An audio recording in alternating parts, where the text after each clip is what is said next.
everyone, welcome to Premium Learnings. My name is Neha and in this lesson we are going to discuss about advantages and disadvantages of array data structure. So let's begin. Subscribe Premium Learnings YouTube channel and click the bell icon to receive updates about videos for your career growth. So आज का हमारा agenda है advantages and disadvantages of array data structure. अब आप सोच रहे होंगे कि इसका क्या इम्पोर्टेंस है, मतलब कि ये इतना इम्पोर्टेंट है क्या जिसको हम इतना डिस्कस करें। तो मैं आपको बता दूं ये बहुत इम्पोर्टेंट चीज है समझना कि आखिर में एरे जो है वो किस तरीके से यूजफुल है, कहाँ यूजफुल है और डेटा स्ट्रक्चर के कंपैरिजन में इसमें क्या प्रॉब्लम्स है। ओके, तो इस लेसन में आपको बहुत सारी चीजें पता चलेंगी एंड आपकी जो पहले का जो नॉलेज है वो भी पॉलिश हो जाएगा। So let's begin. So advantages की यदि मैं बात करूं तो एरे के ना बहुत सारे एडवांटेजेस हैं, जिसमें एक तो ये है कि array can store multiple data of similar types with the same name and fixed size. को कॉन्सेप्ट को क्या समझेंगे, कैसे समझेंगे, क्योंकि एरे जो है मल्टीपल डेटा, जिससे कि मैंने आपको बताया था कि जो दो टाइप होते हैं, primitive and non primitive type के डेटा स्ट्रक्चर। तो प्रिमिटिव टाइप के डेटा स्ट्रक्चर सिर्फ एक ही टाइप का डेटा स्टोर कर सकते हैं अपने अंदर।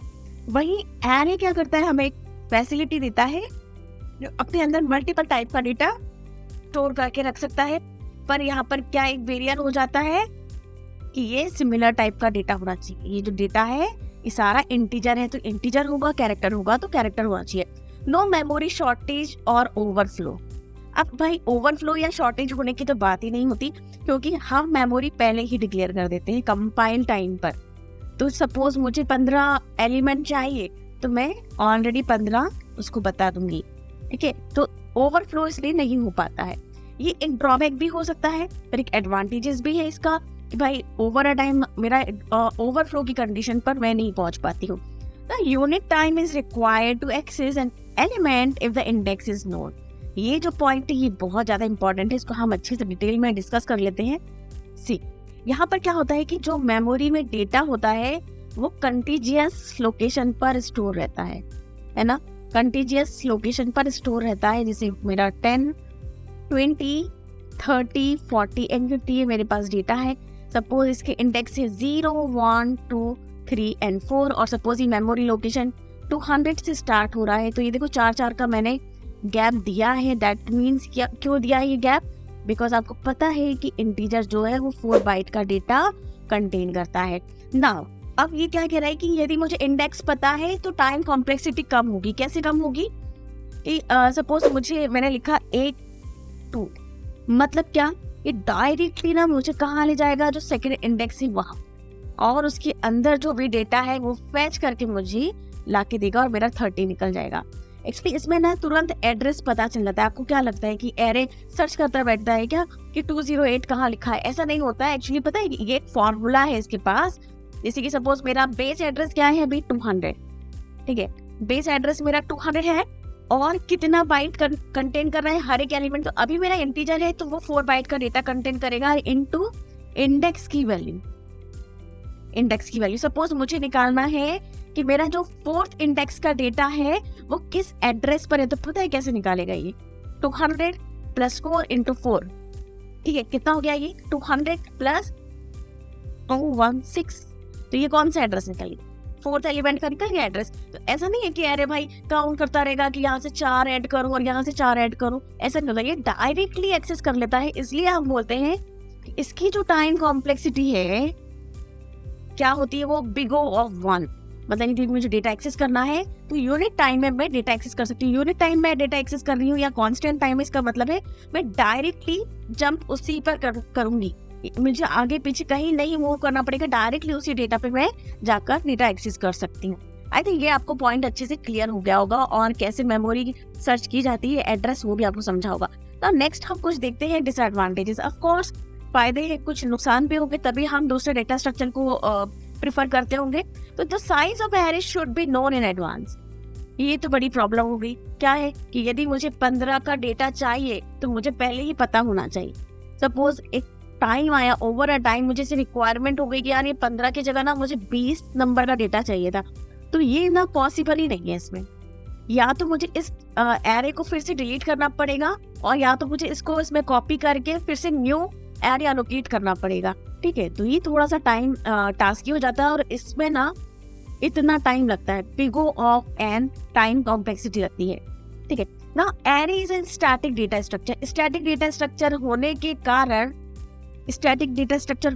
कारण क्या होता है कि मैं रन टाइम पे डेटा चेंज नहीं कर सकती, या फिर मैंने एक बार जो डेटा दे दिया वो स्टैटिक है तो वो स्टैटिक ही रहेगा। मीन्स यही बात आ गई कि वो चेंज नहीं कर सकते हैं ना। इंसर्शन एंड ऑपरेशन कॉस्टली होता है एरे में। क्यों होता है इसको मैं समझाती हूँ आपको। And the size of the declare array is more than the required size, then क्या होगा, मेमोरी लॉस हो जाएगा, बहुत सारी मेमोरी जो कंजप्शन है वो होने लग जाएगा इसमें। ठीक है, तो देखो ये दो चीज मैं आपको समझाती हूँ। डिलीशन एंड वो कैसे होता है। सपोज मेरे पास एक एरे है, ठीक है, सपोज मेरे पास एक एरे है 10, ठीक है। अब सपोज मैंने एक प्रोग्रामर है, उसने कहा कि भाई एरे का साइज दिया है मैंने 4 और उसमें मुझे ना तुम 10, 20, 30 एंड 40 रख दो। तो रख दिया उसने 10, 20, 30 एंड 40 रख दिया उसने। अब वो अगर अरे मेरे को ऐसे बाद में लगा कि नहीं यार अभी ये मेरा ना 4 नहीं, मुझे यहाँ पर ना 50 और 60 भी चाहिए था। ठीक है, तो अब वो मेमोरी से फिर से कहेगा, मेमोरी में फिर से कहेगा कि यार मेरे को ना 50 और 60 भी इसमें रख दो। तो वो कहेगा ना ऐसा पॉसिबल ही नहीं है। क्यों नहीं पॉसिबल है? हो सकता है कि उसने आगे की जो लोकेशन है किसी कैरेक्टर को अलॉट कर दी हो पहले से, पॉसिबल है ना। तो वो ये कहेगा कि आपको ऑलरेडी 4 की आपने एक्सेस मांगी थी तो मैंने आपको दिया है, पर इसके आगे मैं नहीं दे सकता, ये पॉसिबल ही नहीं है। ठीक है, तो अब क्या ऑप्शन है, या तो वो पूरा एरे दूसरे एरे में एक नया एरे डिक्लेयर करें और उसमें पूरा डेटा कॉपी कर दे, तो ये पॉसिबल है। ठीक है, तो उसमें क्या होगा कि ये जो पहले का ऑपरेशन है वो पूरा डिस्कार्ड करना पड़ेगा और फिर हमें नया एरे जितना साइज का हमने फिर न्यू एरे डिक्लेयर करा है उसको पूरा डिक्लेयर करना पड़ेगा। ठीक है, और यदि साइज मैंने ज्यादा ले लिया, यहाँ पर ए मैंने कितना लेना था 6 की जगह 8 ले लिया कि यार बार बार का नाटक खत्म करेंगे, चलो 8 ही ले लो 6 की जगह। तो क्या होगा, जो 2 लोकेशन है 10, 20, 30, 40 एंड 50, 60, और ये जो 2 लोकेशन है मैंने 8 का डेटा लिया है ना यहाँ पर 0, 1, 2, 3, 4, 5, 6, 7, तो ये जो 2 लोकेशन है इसका डेटा पूरा बर्बाद हो जाएगा। मतलब मेरा जो 8 बाइट का डेटा है वो अभी मेरे यूज में ही नहीं आ रहा है। Are you getting my point?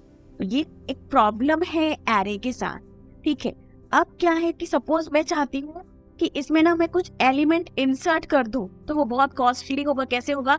Suppose मैं चाहती हूँ कि यदि देखो लास्ट सपोज मेरे पास 4 डेटा है, ठीक है, और मैं चाहती हूँ कि लास्ट में कुछ डेटा इंसर्ट कर दूं, तो इजी है, वो तो O1 में हो जाएगा डेटा इंसर्ट, क्योंकि ऑफकोर्स खाली है तो हमें कुछ प्रॉब्लम नहीं है डेटा को इंसर्ट करने में।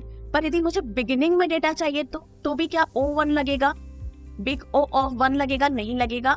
क्यों नहीं लगेगा? क्योंकि यदि मुझे इंसर्ट भी करना है डेटा तो अगेन मुझे ये पूरा डेटा नए एरे में कॉपी करना पड़ेगा। नए एरे में मुझे फिर से ये डेटा कॉपी करना पड़ेगा, और जो नया एलिमेंट चाहिए 5, मुझे सपोज 5 चाहिए, उसके साथ मुझे पूरा डेटा कॉपी करना पड़ेगा। तो पूरे कितना टाइम लगेगा? एन टाइम लग जाएगा। जितने नंबर्स मेरे पास स्टोर है उतना टाइम लग जाएगा। That is big O of n. I think आपको इसकी ड्रॉबैक्स समझ में आ गए हैं और एडवांटेजेस भी अच्छे से समझ में आ गए हैं एरे के। एरे सबसे इम्पोर्टेंट किस चीज में है कि मुझे ना डेटा को एक्सेस करने में सिर्फ यूनिट टाइम लगता है, क्योंकि इंडेक्स पता है मुझे, मैं एड्रेस तुरंत कैलकुलेट कर सकते हैं। तो बस ये बहुत बड़ा बेनिफिट है। डिसएडवांटेजेस क्या है कि हम उसको ऐड नहीं कर सकते, स्टैटिक है वो, है ना। रन टाइम पर हम उसमें कुछ चेंज नहीं कर सकते हैं। प्री डिफाइन यदि किया है तो बेटर है, अदरवाइज आगे के लिए जो भी प्रोसीजर है वो बहुत ज्यादा कॉस्टली होते हैं। तो आई थिंक आपको वीडियो अच्छे से समझ में आया होगा और आपको बहुत सारे नए नए कॉन्सेप्ट भी सीखने को मिले होंगे इसमें। And if you really like my video, please do like, comment and subscribe. Thank you for watching premium learnings. See you in next video.